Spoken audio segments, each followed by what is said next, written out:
Oh, I guess I better do an episode here. Ha ha ha! La la la la la la la la la la la. I am Jordan. This is an episode of By the Wayside. Dun dun dun dun dun dun dun dun dun. By the Wayside.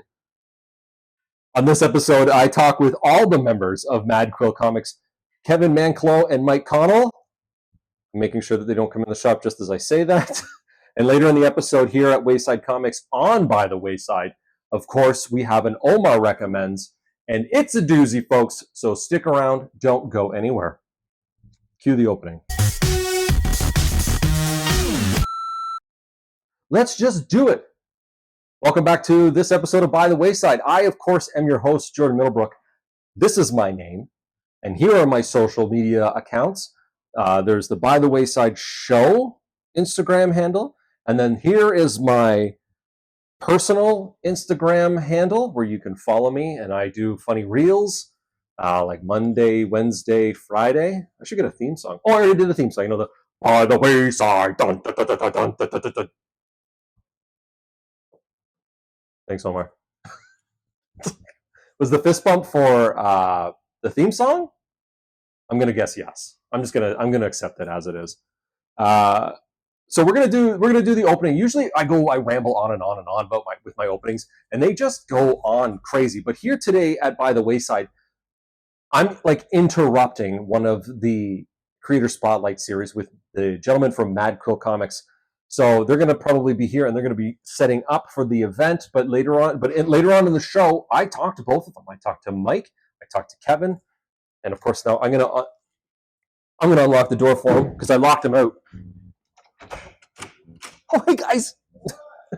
So while they're coming in and while they're doing everything, I'm just going to talk. I'm going to do my opening because that's the spice of life. The spice of life is excitement while things are happening behind you. And I know that I told them before, I said, while I'm filming, I hate saying filming. I said, while I'm recording an episode, you guys are more than welcome to just have fun. Just be excited. Be excited about life. And I know they're excited about life because later on in the episode, I talk to them. And it's creatively exciting. It sounded weird, creatively exciting. I'm Jordan Middlebrook, of course. Okay, so let's start this off with a bang. Knowing that the gentlemen from Mad Quill Comics were on the episode today, I wanted to watch the movie Wolf. The movie, you know, the one with Jack Nicholson, Michelle Pfeiffer, and James Spader. And it's from what, 94? 92? I'm not exactly sure what year the movie came out, but it's a werewolf movie and it's exciting. I didn't get around to watching it because I think it was on Apple, and I had to buy it or rent it or something. I was like, nah. I ended up watching some other terrible movie. What's happening behind me? Oh, it's a wolf. Kevin drew that. Kevin from Mad Cool Comics, who's here on this episode today, and he's setting up behind us. There's a wolf. Oh, there he is. There's so much happening in the background. I love it. That's what I love about this show, By the Wayside. It's a living environment, and things are exciting. And since I didn't get an opportunity to watch the movie Wolf, which I have seen, I have a VHS copy of it somewhere, but I don't have a VHS player, like a VCR at my house. So I'm crap out of luck. So I'm going to try and recount the movie for you. Jack Nicholson accidentally hits a wolf at the side of the road when he's coming back from somewhere. I don't know where. And he goes, oh, a wolf. And he goes to check it. And the wolf bites him. And then he starts to like smell guys who have vodka in their morning coffee. And then he can smell, and he pees on them in the urinal. Like, so then there's James Spader. And then he turns into a wolf. Michelle Pfeiffer's in it. I think Michelle Pfeiffer turns into a wolf. Just, guys, has anyone seen Wolf? Yes. Does Michelle Pfeiffer turn into a wolf? Yes. Okay, Michelle Pfeiffer turns into a wolf. So in my quest to try and remember Wolf off the top of my head, I did remember that Michelle Pfeiffer, in fact... Fun fact, she's been both a cat woman and a wolf. Interesting. Wow, that is a really fun and uninteresting fact. Thank you, Omar, for doing that. Now, knowing that the gentleman from Mad Quill Comics is on today, and I know that there's like the dark element to the artwork and the writing. Oh, I love it. People are shaking hands here on Main Street in Newmarket here at Wayside Comics. Such a friendly atmosphere. If you ever get an opportunity and you want to be a part of an amazing community, you should come over to Wayside Comics here in Newmarket. Check out the comic books, have a great conversation with some amazing creators. Omar is always willing to bend your ear about pop culture and other things that he likes. He has a sword that I promise he has. He has one somewhere. Now that I've said it, I know he's gonna show up with it. So one of the things, witches. Why do witches ride brooms? This was really something that was getting to me this last week. Was why do witches ride brooms? Was there a cultural reason? Was there just some sort of spiritual reason? So I actually looked it up online. Now, don't take my word for it because I'm not fact checking any of this, but I think I found this at history.com, and I don't know if I wrote it history.com. So I'm going to tell you what I found about witches and their association with brooms. The first witch to ride a broom, or was recorded or admitted to riding a broom, was in fact a man. Hold on a second. Here comes shop owner Omar, who also does an Omar Recommends later in the episode, and he's riding a broom. He's riding a broom. And he gave me a dog. And put the dog, thank you for the broom, Omar. Thank you very much. And the dog, this is just weird. I'm going to put the dog over here. I don't know why I keep coming back. So more interesting facts about witches and brooms.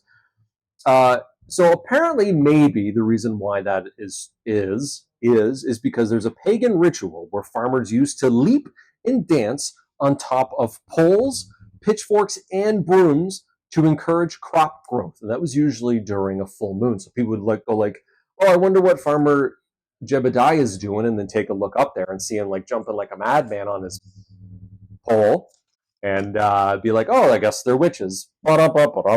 Witches. So that's where I got it from. Now, Omar was nice enough to bring me the broom, and I was going to do this, but he kind of took my bit, but I'm going to do it anyway. I'm going to see if I can fly with the broom, and now everyone gets to see how ridiculous I am. Don't mind me. I'm going to try and fly with the broom. Here we go. Like Harry Potter of Newmarket, Ontario. These. Thank you very much. I love it. I love a good sight gag. I love making myself look like an idiot for the internet. It's super awesome. Don't go anywhere. The gentlemen from Mad Quill Comics are here today. We're doing an Omar Recommends here at on the show, by the Wayside, here at Wayside Comics in Newmarket, Ontario. So don't go anywhere. We'll be right back. Welcome back to this segment on this episode of By the Wayside. With me on this segment, I was going to say on this show, but everyone's on this show today. Mike Connell, writer and co-creator at Mad Quill Comics. Thank you for sitting with me today. We have lots of people from Mad Quill today. It's like a Mad Quill episode. It is, yeah. It's the Mad Quill. I really should have thought of something really funny, like a Mad Quill. You're the writer, not me. Maybe we'll come up with something by the end of this segment. Yeah. But thanks again, Mike, for coming and sitting with me today to talk about what you do at Mad Quill Comics. Oh, thanks for having us. So we're just going to get right into it. We're just going to start asking the questions. There's nothing greater than alternate history or an alternate history story. So when you were coming up with the idea for your book, Feral, where did you get that idea from? Well, so I love alt history. In all transparency, I think a big part of alt history for me is that it's a little bit of laziness. It's also a bit of like, something already existed. How can I put my own flavor on it? Yeah. I like what ifs. I like, if that happened, if this happened instead, or something like that.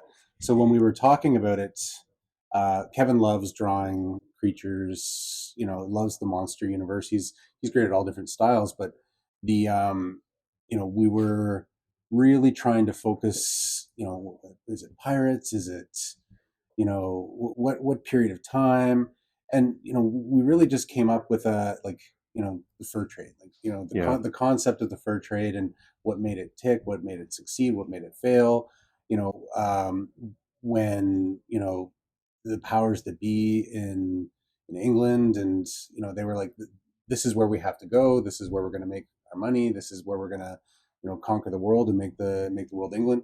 We were like, what would that look like if there were other things at play? And werewolves were kind of the immediate kind of go-to when it came to that. The concept not only of from a fur trade perspective of their pelts and the value behind that and how difficult that would be, and obviously there'd be a certain how much money you could make and that kind of stuff, but also just the implications of all of a sudden, magical creatures, and also like, was there a whole economy that could Yeah. be built around that? And a lot of it is from a style perspective. Just we both love the movie The Revenant, and Oh yeah. the kind of hardship and that kind of stuff. But then, um, you know, I'm a big Mike Mignola fan, and that that the Hellboy universe and BPRD and all that kind of stuff that goes in there and plants a seed in solid historical Yeah. fact and just builds stories around that. It was a fun, it was a I fun believe the word process. is an exercise, an exercise in mastering the madness of creative There moonlighting. you go. Yeah, It is interesting when you take a fantastical element and drop it into history, Mhm. which is werewolves, and like it's kind of like when Abraham Lincoln fought vampires. You know, Yeah, you know, exactly, you know what I yeah. mean? It's really fun to imagine things like that. Even Quentin Tarantino's Inglorious Yeah. Bastards. It's just kind of just slap something different in actual history. I love it. I love a good alternate history Yeah. story. It really makes you think, because beyond the creative thing that you've created, you go, oh, but what? Like, I guess I'm back to it. But what if? Yeah. I think it's interesting. I really think it's cool, especially when you put vampires in anything. I am a purveyor that if you put RoboCop in anything, Yeah. it makes it better. Yeah. So when you get the rights to RoboCop and continue writing Feral, please add RoboCop fighting werewolves. That's probably the greatest thing. That's the greatest idea I've ever come up with. Mike, writing isn't always collaborative, even though I just kind of was just like, hey, let me add to your story here. But do you prefer to work alone, or do you prefer to work with someone on your stories? So process wise, I need to put something down on paper myself. I need to get the first things out there. There can be, like what you were saying, like there's a brainstorming. Brainstorming's fun. Um, so if we're including that as part of the writing process, then yes, like I need and thrive off of other people's ideas. Sometimes that's other people's subject matter, but often like Kevin and I have a really good repartee in terms of like, what about this, what about that, Yeah. But when it comes to actually writing, it is a very solitary process out of the gate. My background is in journalism. I do marketing and content strategy now, for a day job, but I think being in journalism, the idea is that you're a good editor is what makes you a good writer, Yeah. typically. So for me, as much as I do hate it, you're like, but that line was great. The whole, what do they call, they drowning your puppies or something like that. It's like, well, you need to cut out 100 words. Yeah. And so you're like, but not that one. And then so having someone else, a fresh look, a different perspective, someone who's really good at cutting through the clutter, I can write really long. Yes. That's and in the comic world, that is not your friend. Yeah. So I would say that writing as a process is a solitary one, but the entire process, the entire making of a story and telling that story, I think, for me, needs to have There's a collaboration. Yeah. So there's just, again, whether it's an editor or a co-creator or, beta readers or, I really dislike the beta reader process where you get someone to read your stuff. This is on the internet, right? Yeah. Okay. But the idea that, but it's invaluable, right? Because Yes. someone will sit there and say like, that just doesn't work for me. Someone who doesn't think like you. Yeah, exactly. That's one of the things with proofreaders or beta readers, is that they'll say, but this doesn't make sense. Yeah. And then you go, oh, well, I got stuck in or you get stuck in your ways, not necessarily your creative ways, but your ways. And you say, no, that's how I write. And they come back and say, well, it doesn't work for me. Yeah. And that in turn doesn't work for the audience. So I guess the collaboration of getting to the final edit and the final finished product, there is a collaboration. There's a community. There's a potential community collaboration that you can at least come back and say, like, this is my baby. Yep. I had other people help raise it, but it's my baby. And especially with comics, and that's why, Kevin and I are co-creators. It's like, it's not just words and art. because sometimes the process will be like, you're writing something, but then I'll often suggest panels and Yeah. ideas there, and Ken's like, that doesn't make any sense at all. Yeah. That's stupid. I don't like that.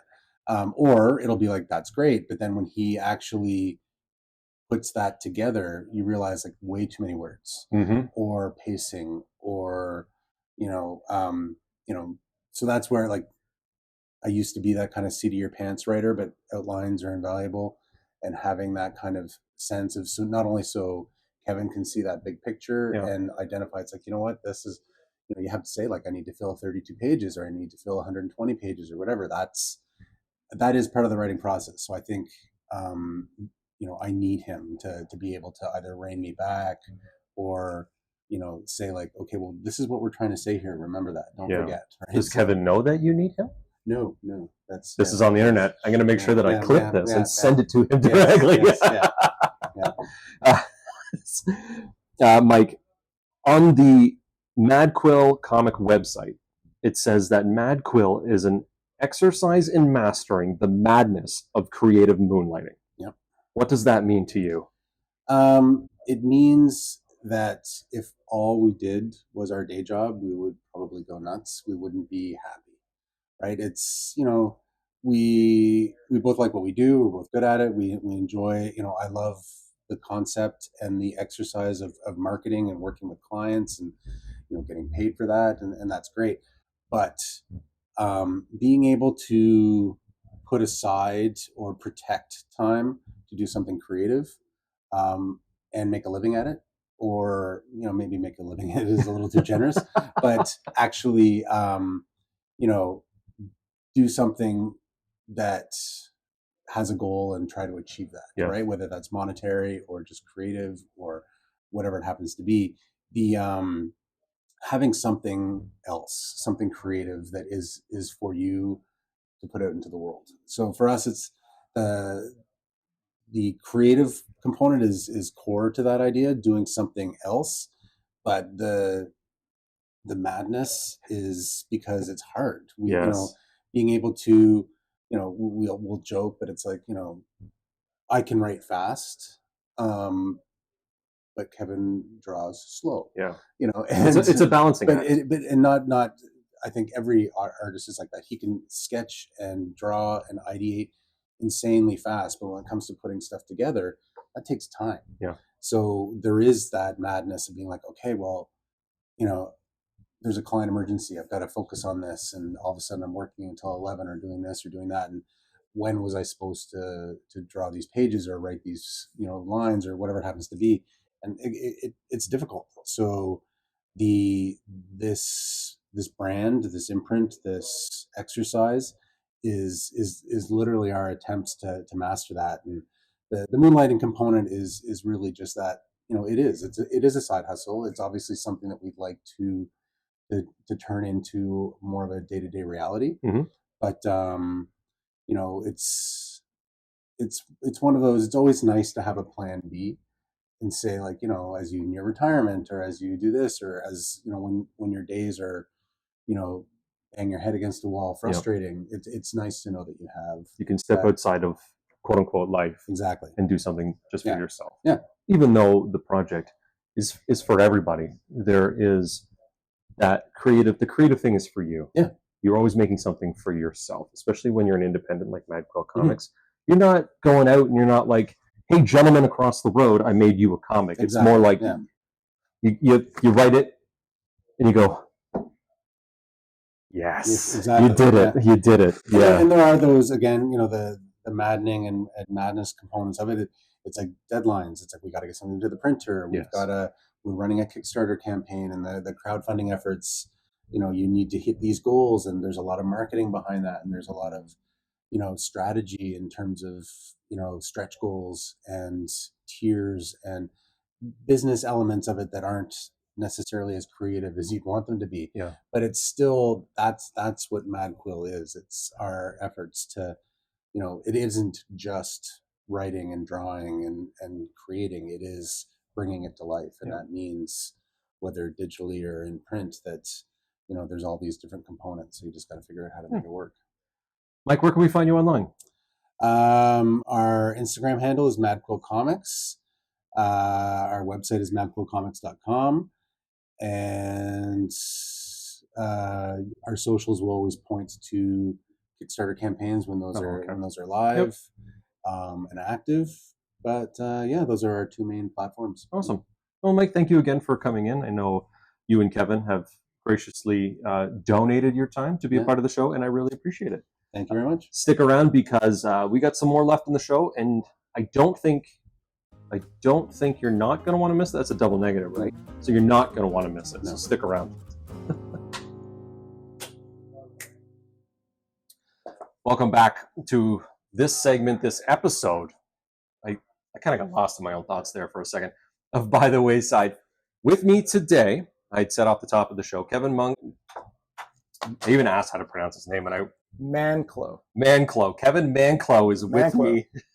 He is the co-creator and artist for Mad Quill Comics. Thank you very much for joining me today. No problem. I really appreciate it. Good to be here.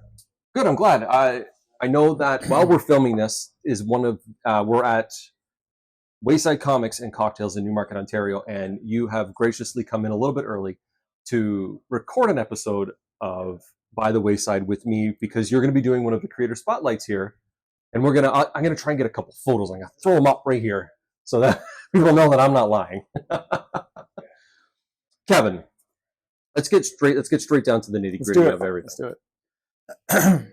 Your Instagram is filled with all sorts of dark themed art, like pumpkins and skulls, the theme of it all. Did that theme of art help you figure out the art style for Feral? 100%. My art style is very heavy-handed, a lot of ink. I have a problem with rulers. I can't use them. They fly out of my hands. I can't do a straight line to save my life. And that transitioned into a lot of brushwork. And from there, it's just, it's a comfort zone to be able to lay down heavy ink. And I look at all these great artists that are super detailed. Let's just use like Jim Lee. And I have always aspired to be that accurate. And I'm just not. So it's transitioned into a bit of a darker style that's very organic, very liquid-like, so it feels like everything's always moving. And recently I've tried to transition over to some digital work, working with the iPad and Procreate, and trying to find that style digitally. It's coming along. It's a little tougher for me, but it just seems to be the natural, warm, comforting, dark and evil, scary place for me to work. I just realized, and you're going to have to indulge me for a second.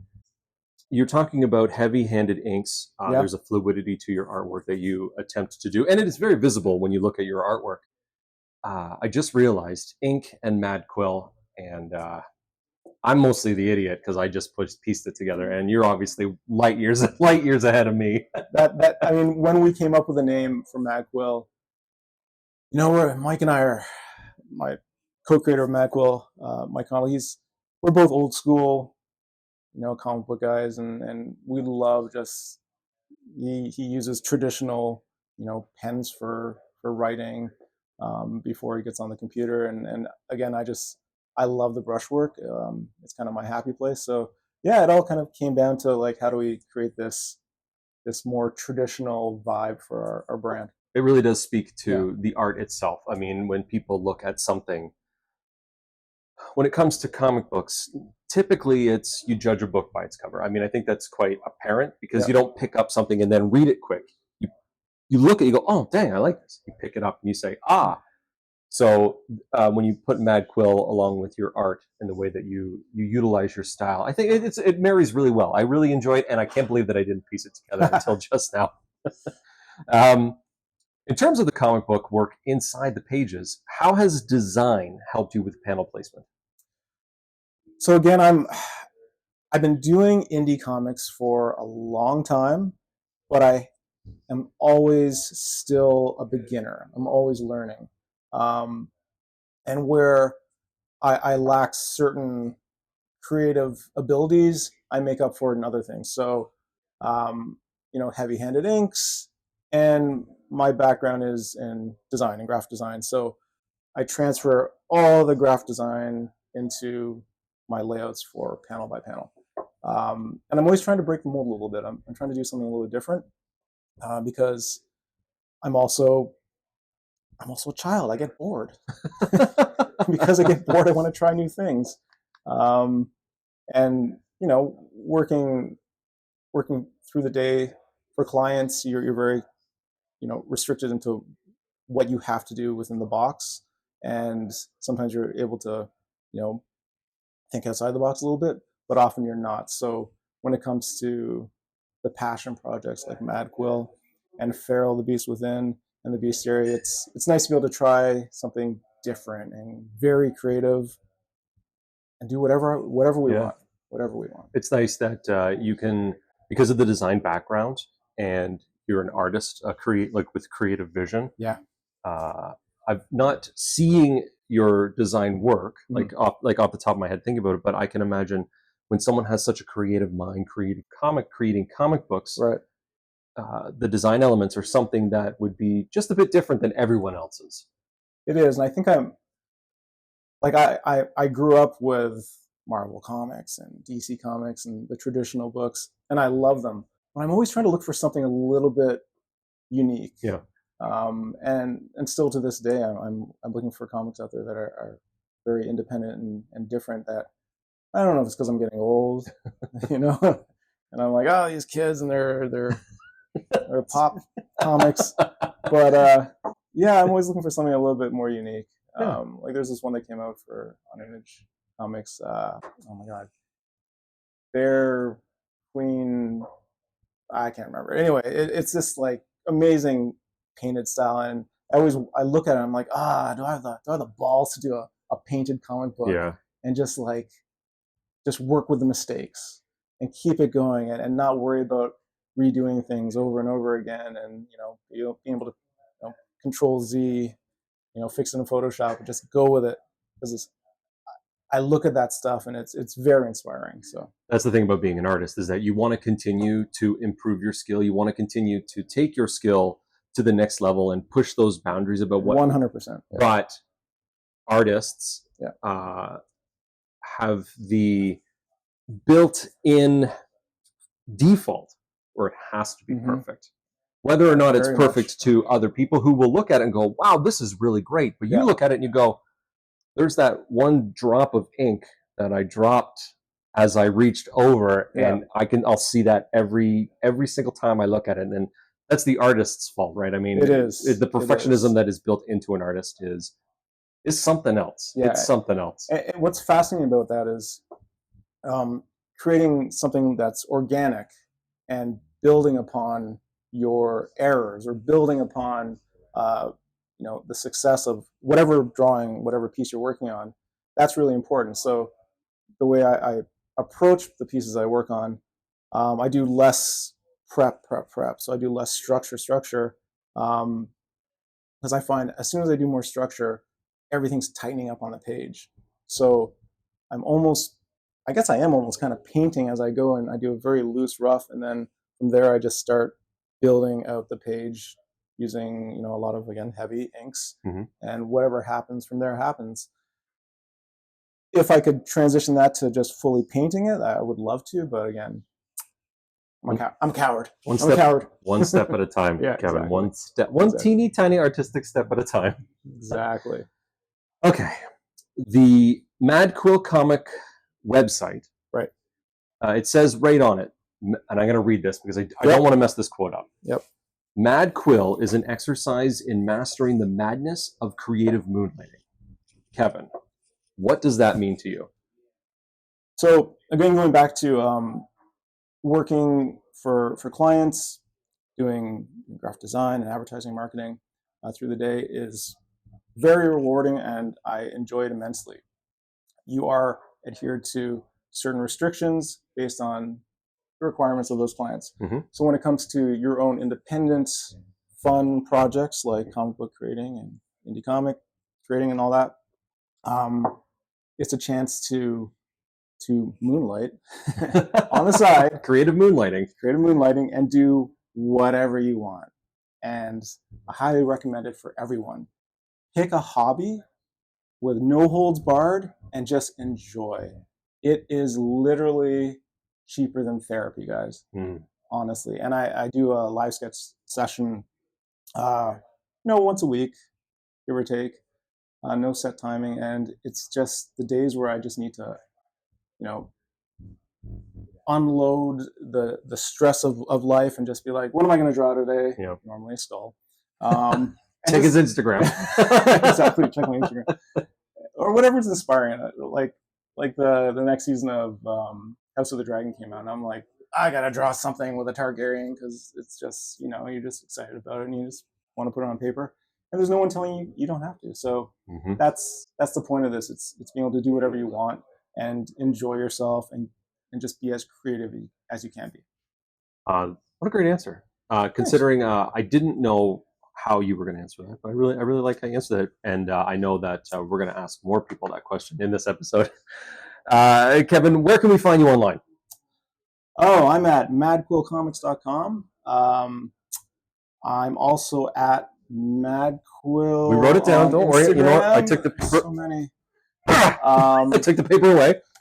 That's yeah. Does that work too? Mike Sheet. Yep. It's yours right also here. on Kevin_Manclo on Instagram as well. So you can check me out there. That's. We can find you anywhere. You can find. We're all over the interweb. Well, Kevin, again, thank you very much for taking the time and thank you for having me. Sitting with me on this episode of By the Wayside. Don't go anywhere because I noticed in the last episode I kept saying, we've got a little bit more left in the show. I'm not going to say it this time. Okay. So don't go anywhere. There's more to come. I'm trying that one out. There's more to come. So lots more. Stick around. Unless you wear a cowboy hat. Welcome back to By the Wayside. When we come to this episode, boy, oh boy, I got a bad talking brain today. When we get to this point of the episode, I got to double check my mic. I don't have anyone with me today. I don't have a producer / background person helping me out. There's open space, right? And when there's an open space, that always means that it's an Omar recommends. And Omar's walking around, and I know Kevin and Mike are walking around back there too. They got something in their hands. I don't know what. Omar, you got something to recommend today? Yes, I do. I forgot to put this up here. I don't know why I said it like that. I'm kind of ashamed of myself. We're not starting it again. What?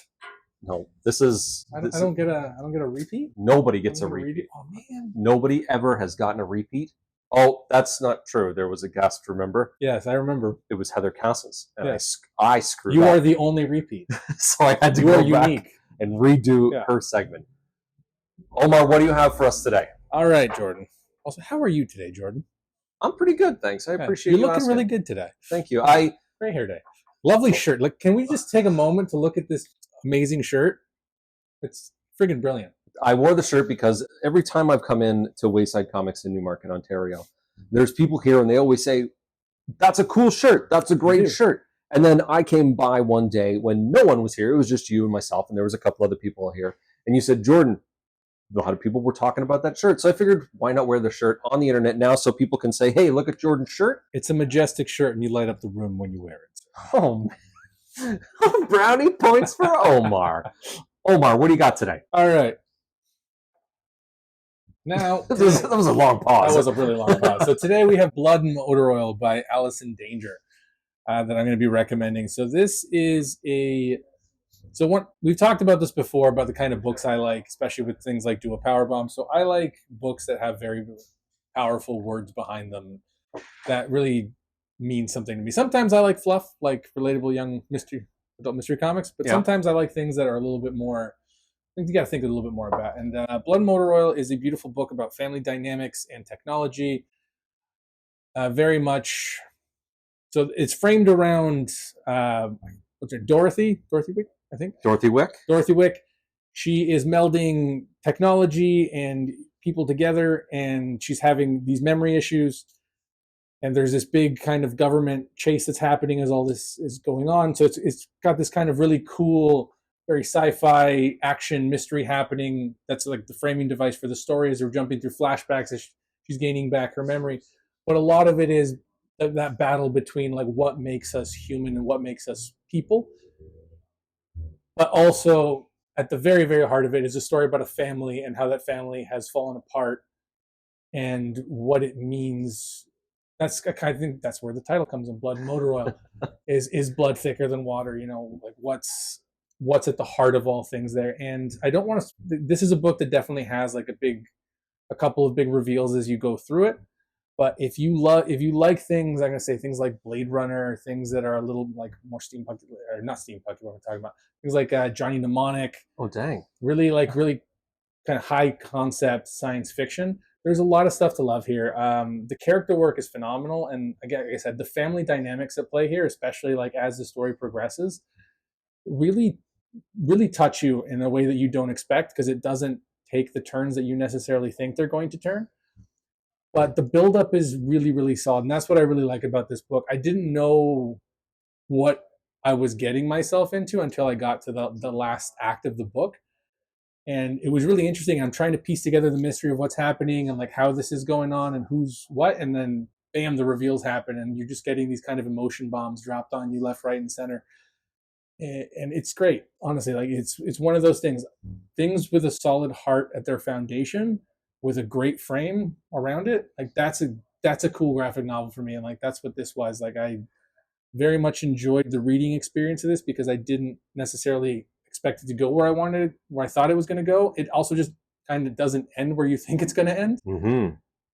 And it leaves you pondering a lot of questions. And I think good high concept science fiction, speculative fiction, if you will, should leave you with questions. Nice. At the end of them. And it does a good job of doing that. Like I said, I really enjoyed the characterizations and the characters, and Dorothy's arc throughout the book is very, very well laid out. And it really turns her into You're trying to figure out without spoiling it. I'm trying to figure out without spoiling it, but like it very much, again, her characterization really like fleshes her out as a person. And in saying that, there's a lot of things in the book that if you read it, that will make more sense. Yeah. As you go. But yeah, just a great book. It's a great, nice one and done as well. So it's not, you don't have to read a ton of series to get through it. It jumps right into it. And it's a great ride from start to finish. So I'm going to say two things about Blood and Motor Oil because I've read it extensively. It's no lie that I've read it extensively, but I do have an involvement in it. Oh, do you? Yeah, and I'm going to I'm going to show it to you. Okay. But the one other thing I'm going to tell you about Blood and Motor Oil is that there's only two comic books that have ever made me cry. One is Do a Power Bomb, and the other is Blood and Motor Oil. And I've read Blood and Motor Oil a couple times. Yeah, I can see that. Like it definitely has that punch. Like I said, the ending is, yeah. It's the ending. Yeah. It makes me cry. So I have to find it's the build up to get to the end. Like without spoiling. It has that like constantly building action that just like, again, when you get to that denouement, it like crushes you. Yeah, it really, I feel the best way I can describe it is if like you're watching Terminator 1, that moment where she pushes the button and crushes the Terminator, but you're being crushed by the emotional heaviness, the emotional load that the book has put on you by that point. I thought this was broken into chapters, but it kind of is, but isn't. So I got to go right to the back of the book. So it was. I actually didn't know this. I didn't know Jordan was involved in this book. I drew the cover to issue 2. I've never looked at the back matter. So I did the cover to issue 2. So I've always said in all these episodes that I have like an visual arts background, bleep, blop, bloop, or whatever, right? Sorry for cursing internet. Family show. I said the F word once. I did this. That's my art right there. And that's digital, Procreate. There you go. So if you procreated that mustache. Dang, I had a basis of it, but I love that you recommended that book. It's a great book, and this is why reading the back matters. You didn't know the host of the guy that does the show in his shop drew the cover, I guess like the covers to the chapters in this Blood and Motor Oil by Alison Danger. Also, just I've shouted out the writing a lot. No, read it. But the artwork is also great. It's a very human. Like I'm going to say, it's a very kind of indie human feel to the artwork. it doesn't have that like bombastic approach to it, which I think really grounds the story as well. I can't remember the full name of the artist. Chris Abels. Chris Abels did a phenomenal job with that, like really grounding the story with the art, which I think is also a big thing. Again, when you got to match the words to the artwork to tell the story, phenomenal job. And Matthew Tavares really like also nailed the ending there. Yeah. Like I said, the weight of that ending is phenomenal. Like it's a beautiful crescendo. Yes. Yeah. And that's it. Can't go into it more. Omar, thanks again for recommending this. And as always, I love it when you recommend a comic book here at Wayside Comics in Newmarket, Ontario. It is your shop, by the way, so we're stuck with you no matter what. Weird, awkward pause. And I'm trying to remember that quote from Watchmen with Rorschach. You're not stuck in here. I'm stuck in here with you. You're stuck in here with me. Oh, there we go. Yes. Yeah, and Alison Danger is a great writer. Definitely check out her work. It is phenomenal stuff. Again, very weighty things, and her book, I think her prose novel. When Wolf Lost Moon. That one is, oh my gosh. Again, just very, very heavy stuff. You can get all these in the I shop. recommend it. Yeah, we do carry There we go. all of her work in the shop, and yeah. There you go. Blood Motor Oil, definitely one I recommend quite a bit, and When Wolf Lost Moon is also just it's not a graphic novel. It's more literature, but it is beautiful literature. I highly recommend it as well. I agree. Omar, thanks again, and don't go anywhere because we're just at the end of the episode, and then I'm going to say something funny right after this. And I will catch you by the wayside. I'm beat you to it.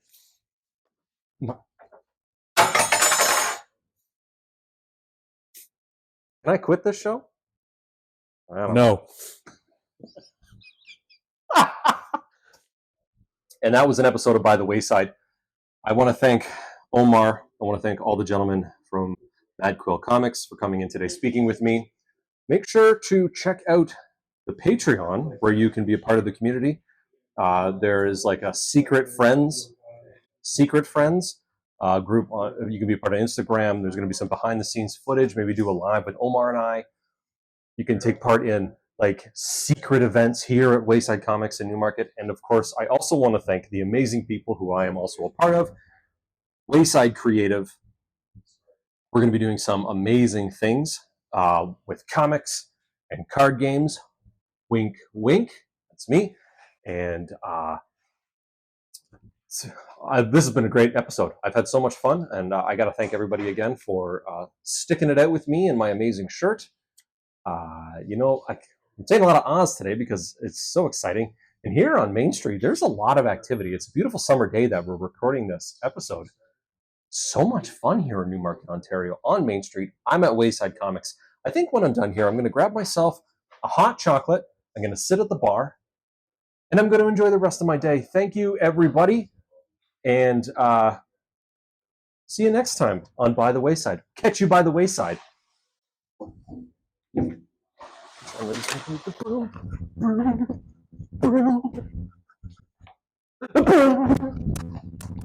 mic fell on the floor. Mic fell on the floor. All right. Catch you by the wayside.